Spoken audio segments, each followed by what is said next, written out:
Tonight at 6 on Tulsa's Channel 8. Were there working smoke detectors after this deadly apartment fire? We're working the latest on this investigation. An explosive fire in an industrial area. How does this affect residents, and what do they need to know? Could Tulsa police be dealing with more shoplifters this holiday season? That's after multiple jewelry thefts at this Kmart over the past few months. It's the season that's supposed to bring people together, but it looks like this year Tulsa may have two separate holiday parades again. We'll explain. You're watching KTUL, Tulsa's Channel 8. And right now, an update to breaking news on that deadly apartment fire. Fire investigators say food left cooking on a stove probably caused the South Tulsa blaze. 2 children lost their lives and 3 adults were hurt. Police say they were left alone, and because of that, an aunt has been arrested. The fire happened at the London Square Apartments near 59th and South Lewis. Channel 8's Yvonne Lewis joins us now live with continuing coverage. Yvonne. That's right. Police say this mother was at work and her children were supposed to be watched by their aunt. Because that didn't happen, police say that's a case of neglect. The arrest of 23-year-old Miasha Moses comes following 2 complaints of child neglect. Her nieces, 4-year-old Noni and 18-month-old Nyla, died in Monday's fire. Police say Moses left food cooking on a stove and the 2 young girls without supervision. And it grew enough and fast enough to endanger the children, and in fact they died from it, which no one was there to take care of that or raise an alarm or attempt to rescue them until it was too late. So in this particular case, obviously that was probably too long to leave them. Now, authorities have not determined if a smoke detector that was inside the apartment was working. It did have a battery in it, but no one heard the alarm go off. Reporting live, Yvonne Lewis, Tulsa's Channel 8. Thank you, Yvonne. And the medical examiner has not yet ruled on a cause of death. Fire officials say that older apartment buildings are not required to have sprinkler systems. This morning, firefighters dealt with an explosive fire. And it was a reminder that any situation can be unstable and violent. That fire broke out at a manufacturing company in Verdigris. Channel 8's Kim Jackson found out firefighters there are prepared for the unexpected. Firefighters say an explosion can happen anywhere, any fire, including your own home, with the right containers. Same thing here at this industrial fire, only they had propane tanks. The fire broke out around 3:30 this morning before workers arrived at Upco Incorporated. No one was inside when the fire blazed, when witnesses heard the pops and debris started falling. The Verdigris Fire Department knows this is an industrial area with potentially explosive materials. Here, it was fuels and lube oils that caught fire. This company, though, CF Industries, produces fertilizer and has a siren, plus a call-out system to alert neighbors of a disaster. And there's more. Through Rogers County Emergency Management, where you can get text alerts, you can get emails, calls of dangers that may be in your area or severe weather. The fire and the materials here were not enough to warrant an alert. The company says only part of their building was damaged. They're looking to get back to business as soon as possible. In Verdigris, Kim Jackson, Tulsa's Channel 8. If you live in Rogers County and you'd like to sign up for the warning system there, we provided a link. Just go to KTUL.com. Tonight, new details emerged just over a week after Senator Jim Inhofe's son was killed in a plane crash. The small plane, piloted by Dr. Perry Inhofe, went down in Owasso. His plane's wreckage was found 5 miles north of Tulsa International Airport. The NTSB has released their preliminary findings. That's why people are kind of scratching their heads on this and wondering how somebody as proficient as he was at flying, how something like this could happen. The NTSB has said finding the cause could take up to a year, but today they announced the turn of events that led up to the crash. Dr. Perry Inhofe left Salina, Kansas in his twin-engine plane around 3 p.m. Sunday, November 10th, en route to Tulsa International Airport. Near arrival, air traffic control cleared the plane to land on runway 18L at Tulsa. The pilot acknowledged the control tower, and radar showed he had a straight-in approach to the runway. But instead of landing, the plane passed the runway's outer marker and began a left turn. Dr. Inhofe radioed air traffic control, reporting that he had a problem. The left engine was shut down. The air traffic controller declared an emergency and asked Inhofe how many people were on board and how much fuel he had. But there was no response. Inhoff's plane crashed into the woods near Owasso, about 5 miles north of the airport. Let me start off, Mr. President. Dr. Inhoff's father, U.S. Senator Jim Inhofe, returned to Washington Monday and spoke briefly about his son's death. I had a horrible loss 8 days ago, losing a son. He also thanked the Senate chaplain and Senate members for their support. Again, the NTSB said their findings are preliminary. We will let you know when their final report is released. Tulsa teacher is taken into custody for reportedly driving drunk with her unrestrained child in the back seat. Broken Arrow police arrested Kathy Bowen for DUI yesterday after an officer noticed her car swerving into oncoming traffic. Police say she tested well above the legal limit. TPS confirms she is suspended from her job at Cooper Elementary. Covering Oklahoma tonight, a police officer is rushed to the hospital after being stabbed, and a suspect was also shot. It all happened near Tuttle, that's in Grady County, southwest of Oklahoma City. Officers were called because the suspect was threatening to blow up his home with his family inside. Details of what happened next have not been released. Both the officer and the suspect are expected to survive their wounds. Caught on camera tonight, police are looking for a man they say tried on jewelry at an East Tulsa Kmart and then just simply walked away. This one, police are already looking for another suspect accused of committing a similar theft at the same place. Channel 8's Caitlin Alexander has the surveillance video in this developing story. Logical idea. You're trying on jewelry, you want to hold it up and see how it looks. One man was doing just that at Kmart before he up and strolled out these front doors. And it isn't the first time that's happened here in just the past few months. With holidays next, police hope more theft is not. In the surveillance video, he looks like any other shopper, checking out 2 necklaces, trying them on, but then he grabs both necklaces and just calmly walks out the store. I mean, he didn't even run out. He just walked out. His loot worth about $2,000. But it gets even weirder when you watch this video from only days before. It was the same Kmart. This suspect tries on a necklace and then takes off 2, a bit quicker though. Tulsa police say this happens regularly, but here or elsewhere, with the holiday droves coming out, more shoppers maybe means more shoplifting. Maybe look for someone who's maybe acting a little hinky, nervous, or something like that. But there's not much workers can do when suspects start to make off with their haul. Police say that's because you never know who's armed. Kmart would not comment on the thefts or their plan to prevent such things over the holidays. But police hope any possible shoplifters realize now it won't pay off. Your picture will be out there for someone to see and hopefully recognize you.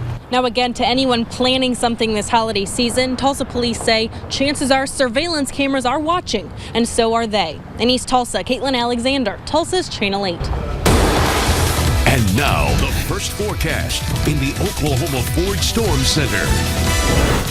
It looked like it wanted to rain today with overcast skies for most of the day, but it's been so dry at the surface, just couldn't squeeze any moisture out.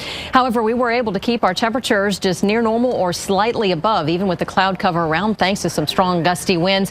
Looking at HD Max 8,000, it is pretty dry and quiet across the area right now, but we are expecting that another wave of moisture will be heading in our direction, and that is going to mean the potential for an increased chance for showers and thunderstorms as we head in the next 48 to 72 hours. But look at these skies. Clouds rolling very quickly across the area with those strong gusty winds, and the winds will be picking up tonight as well. Temperature is really not going to change a whole lot from where we're sitting right now, sitting in the 50s and even some 60s. But we are expected to drop into the 40s, but about 5 to 10 degrees above normal. I'll show you when the rain will be moving in and what our chances are for seeing some wintry precipitation coming up. We're going to be prepared. All right. Thanks, Jennifer. In just 4 years from now, Tulsa will have a new $300 million world-class park along Riverside Drive. But if you want to see the model, you have just 2 days left. The display of the gathering place is at the Hardesty Art Center at 101 East Archer. It's almost impossible to appreciate the scale of this project without seeing it in person. It has a lodge, a lake, a boathouse, and 5 playgrounds. There are also several gardens and nature areas. It has a little something for everyone. We kind of look at it as a place of 1,000 experiences. So no matter what mood you're in or what day you come, you can have a different type of experience no matter, when you come to the park. Models available for viewing at Hardesty Arts from 1 to 6 tomorrow and 1 to 9 Thursday. After that, you're going to have to wait to see the finished project in 2017. Coming up, a Christmas versus holiday showdown. Organizers failed to reach a compromise, so for the 3rd straight year, Tulsa will see a battle between the city's Christmas and holiday parades. covering breaking news right now in Midtown Tulsa. A person is rushed to the hospital after a two-vehicle crash. That happened shortly after 5 tonight near 51st and Harvard. Traffic still backed up there. Channel 8's Caitlin Alexander joined us now live from the scene with the latest. That's right, Mark and Kristen. I would say 51st and Harvard generally is one of the really busy intersections come rush hour time, and we're seeing that right now.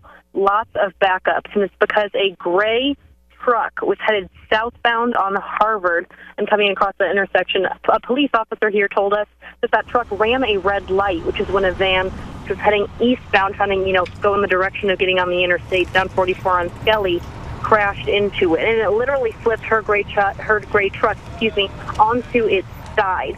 The fire department here tells us that when that kind of thing happens, it's crucial to get the passengers of the car to a hospital for possible head injuries. She has been taken there. We know that EMSA responded, Tulsa Fire, as well as Tulsa Police. We're going to bring you the latest as we learn more. But for now, live in Midtown, Caitlin Alexander, Tulsa's Channel 8. All right, Caitlin, thanks. Just under a month, Tulsa will gather for this year's Parade of Lights. A poster was unveiled a short time ago at the Tulsa Girls Art Show, where it was designed. It features a large gingerbread man balloon with the Tulsa skyline in the background. Colorful image features Christmas lights, snowflakes, and other holiday treats. The students who participate in the concept development and painting of the artwork were on hand today. Parade of Lights will take place downtown Saturday, December 14th at 6 p.m. It'll begin and end in the Blue Dome District. And for the third year in a row, Tulsa will hold more than one holiday parade. At issue, the use of the word Christmas. Channel 8's Ethan Calloway spoke with a parade board member about the controversy today. He joins us now live in the News Center with more. Ethan. Well, 2 years ago, Tulsa's Christmas parade split into two, with some feeling that the word Christmas needed to be reattached to the parade. This year, those people got their wish, but the city still won't see one unified parade. In 2011, some participants weren't happy with calling Tulsa's seasonal celebration a holiday parade. An attempt to just put the word Christmas back in the title. That was the goal for a group of organizers who split away from the downtown parade and started their own at Tulsa Hills Shopping Center. Josh McFarland was one of the board members involved in the change and says the plan was to get one word put back in the original parade's name. That's been the drive, is just to get the word Christmas put back in the title. Once that was done, we went away. But holiday parade organizers proposed a compromise this year, an agreement to call the parade the Holiday Parade of Lights, a celebration of Christmas, Hanukkah, and other holidays. But Tulsa Hills Christmas parade organizers didn't bite. We want to do that. We want to work together. We want to merge the parades. We want to have one big parade that the whole region can come to. And then at that point, you still say, well, I know you're willing to do that now, but we're still going to compete with you. McFarland was pleased with the compromise, but still faces opposition from Tulsa Hills organizers, who he says don't think the name goes far enough. McFarland says a deal is a deal, and the whole split is shedding negative light on Tulsa and Christians. That's like running the score up, and I'm not willing to run the score up. I feel like we asked for something, it was given to us, and it's now time to be adults and say thank you, count our blessings, and go and spread the good word. And we reached out to Tulsa Hills organizers, but they did not agree to speak with us. McFarland says he's still optimistic next year the two parades can come together. Kristen. Thank you, Ethan. We're told replacing the word Christmas with holiday was meant to be inclusive of other religions. McFarland says he thinks including Christianity and other religions is the way the parade should be. Now, your forecast in the Oklahoma Ford Storm Center. And by the middle to the latter part of this week, it's going to feel a lot more like the holidays. We have a very strong front that will be moving in. Not the case right now. Really, for the third week in November, we're off to a quiet start. Even though we've had a few clouds moving through, not really materializing into anything for us, at least as far as rainfall. But that will begin to change over the next 48 hours as that cold front moves in. We've actually seen a little bit of clearing taking place just back to the west of Tulsa, even around Oklahoma City along Interstate 35. But there are some more clouds that will be moving into the area, passing through tonight as a weak disturbance that's hanging out over parts of the high plains, up around even the eastern plains of Colorado, will be moving in our direction, and that will mean an increased chance for some scattered showers throughout the day tomorrow. But this really isn't the biggest storm system that will be impacting us this week. We actually have three storms that are organizing back to the north and west of us. One that it's pushing through right along the U.S.-Canadian border, and then there's one that's moving into the Pacific Northwest. Into northern California, another storm system. All three of these systems will be joining forces coming through here as we go into Thursday. It's really going to bring in a significant amount of rain across the area and some much colder temperatures. So hopefully you're enjoying enjoying the mild weather. As far as tomorrow afternoon, we may see a little break in the cloud cover. I'm looking at still some chances for some scattered showers, but for most of the day, it looks like it's going to be a dry one. And then we really start to see things filling back in again by Thursday into Friday. And that's when we're really going to see probably some of the heaviest rainfall moving into the area. We're looking at overcast skies right now. That rain-snow line is going to hang back to the north over the central part of Kansas and really not pushing through our area until late Friday night. Now, I think overall, most of it will fall as rain on Friday, really Thursday into Friday. And that's because temperatures will stay above freezing. But at this point, I'm expecting that most of that moisture will be out of here before the coldest air moves in on Friday. So for most of the area, we are looking at rain, a very cold rain for Friday, with maybe some mixing taking place around Osage, Pawnee counties. That's where you could see some light freezing rain, but it doesn't last for long, and I'm not expecting any accumulation on the ground because really it's been so warm. Ground is mild, very warm temperatures, and so anything that would accumulate would melt very quickly. I think overall, though, that this system is going to bring in some very cold air and some significant rain totals. We desperately need it. We are down by more than 6 inches here in the metro. We're looking at maybe an inch to an inch and a half before the system is all said and done by late Friday night. And by Saturday, much drier conditions coming in, but it will be cold. Enjoy the afternoon highs that we've been experiencing because we've been in the 50s, 60s, near normal to slightly above normal. And really, this trend will continue for the next couple of days. I am expecting a few more clouds building in tonight, but with 29% humidity, you just can't squeeze out a whole lot of moisture. We're looking at an afternoon high that we ended up climbing up to 59 degrees today after starting the day off with 46. As far as our temperatures right now, 54 Owasso, Catoosa, 56 in Bixby, and not going to see a huge drop in our temperatures for tonight, and it's really due to the cloud cover and the strong gusty winds from the south, about 20-30 miles an hour. We'll see just a few showers popping up, but really the lower levels of the atmosphere don't get super energized until Thursday into Friday when we tap more moisture from the Gulf of Mexico and that front moves in. So strong gusty winds tomorrow keep our morning lows in the mid to upper 40s, so it will be a fairly mild start, about 5 to 10 degrees actually above normal. And look at these afternoon highs tomorrow. Even with the cloud cover around and an isolated shower, I'm still looking at highs that will be near normal or slightly above. Now, the next 8 days, we are going to see some huge fluctuation in our temperatures and the chances for rain increasing. We're really going to ramp it up here Thursday into Friday. But I really think the coldest air, temperatures staying above freezing for most of the day on Friday with that slight chance for some mixing. I just don't anticipate it's going to stick around for long. But the one thing that will stick around will be the cold air for Saturday into Sunday with lows 20s, 30s, and highs only in the 40s. Yuck. But I know. Winter gear, pull it out. There we go. All right, coming up, do you know the last time a ranked non-conference basketball team played the Cowboys in Stillwater? All right, think about it. We'll tell you next. Most of us have seen the video of Oklahoma State trooper Brian Orr tackling the fan during the OU game Saturday. Well, I wanted to give you an update on what happened to the fan after he cleared the cobwebs from the hit, of course. Roland Mays was given a citation for disrupting the peace and then released on his own recognizance. Pretty good tackle. If you're an OSU fan, this is a good week to be a Cowboy. The football team welcomes number 4 Baylor to town on Saturday. And tonight, the basketball team faces 11th ranked Memphis. We don't usually see the matchups of this caliber this often in the basketball court in Stillwater, so this one is special. The last time a ranked non-conference opponent visited Gallagher-Iba Arena was 1989. Coach Ford says this Memphis team will be a nice test for the 8th ranked Cowboys. We'll learn a lot about our team. You know, we got a big stretch coming up, a really big, tough stretch coming up. And you know, Memphis is a team that I believe that when it comes March, they can make a Final Four. With their talent, with their depth, and their experience, they're a Final Four type team. When you're 2-8, it's easy to quit and just go through the motions, but the Tulsa Golden Hurricane have too much pride to give up on the seniors that have brought them so much success. They had every chance to give up on Thursday night against Marshall. They were down 21-0 in the first quarter, but instead of quitting, they battled back and took the lead. The no-quit attitude pulses through this team from the top down. Is what Coach Blankenship has built as an identity of our team. You know what I'm saying? There's things that he's instilled in this team from the very first day that he started as our head coach, and those things, they really stick. And that's one of them, is to never quit, and we never quit. And that's just something that the team has kind of taken on, just an overall identity of our team.